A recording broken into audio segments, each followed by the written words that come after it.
Aloha! I'm Lahaina Lee, and this is your Maui Real Estate Advisor March 2025 edition. And say hello to a buyer's market.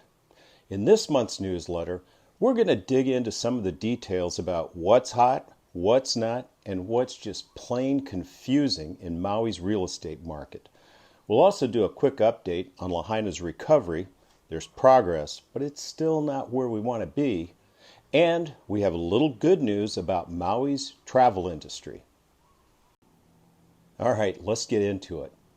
In Hawaii, in Governor Green's latest declaration, it was announced that properties Mauka, that's mountainside, of Front Street, that are also outside the erosion zone are being exempted from the SMA, that Special Management Area, permitting process.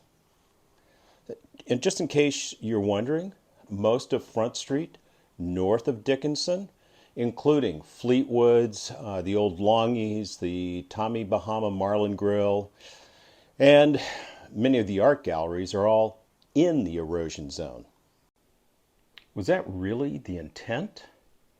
This still leaves landowners on both the Makai Ocean side and the Mauka sides of Front Street in a state of confusion. Many of those property owners and business owners, including those at Front Street Recovery, want to rebuild. This is a National Historic Site, so what will happen to all those landmarks and places we love, like the Pioneer Inn, the Lahaina Yacht Club, and so many others? That just remains uncertain. Uncertainty aside, this is still a big deal because getting through the SMA process typically takes a year or longer. That's based on personal experience and conversation with others who've gone through it. This exemption should mean those planning to rebuild can start sooner. According to a release from Maui's Mayor Bisson, the exemption will affect 103 commercial properties and 533 residential properties, totaling 636 parcels. Turning to tourism, here's a little sunshine. Tourism is on the mend, but we're still short of normal.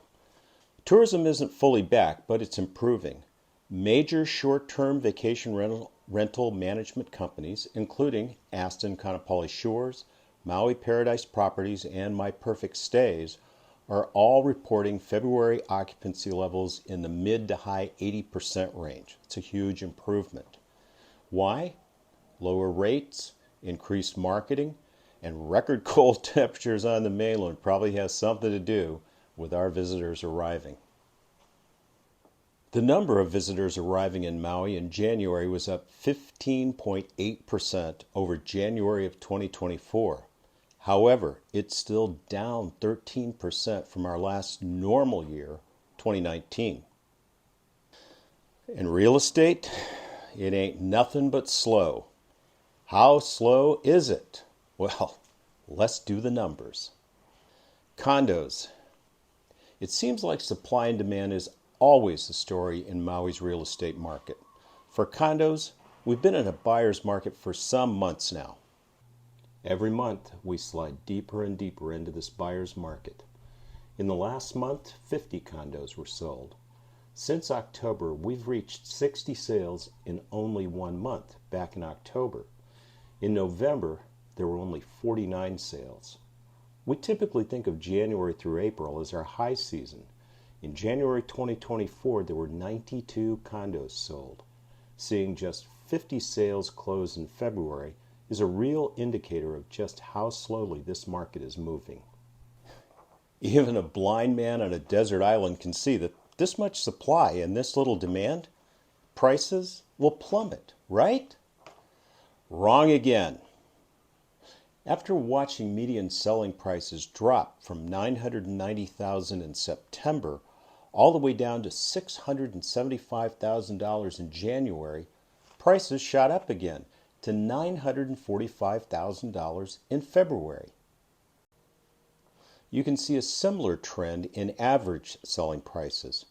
It seemed that the average price was stabilizing around $1.1 million, give or take. The average selling price in January was $1,059,000, but then it rocketed up to $1.358 million in February. In February, there were 323 price changes for condos currently for sale. Of those, only 8 increased their asking price. All the rest lowered their prices. For condos in West Maui, there were 197 changes. 192 of those were price reductions. From the asking price at the time of sale, sellers got 94.5% of asking prices. However, from the original asking price, they got 92%. About 60% of Maui's condo sales were condos that allow short-term rentals. West Maui is a little different. There were only 16 sales in February. I mean, it's been worse back in 2009, but that's still pretty slim pickings. Of those, only 2 of those sales were in complexes that do not allow short-term rentals. Of the other 14 sales, they were in properties that do allow short-term rentals. 10 of those were hotel zone properties. 4 are in apartment zone properties that legally are allowed to rent short-term right now. And what's ahead? Well, pending sales held steady at 87 pendings in February compared to 89 in January.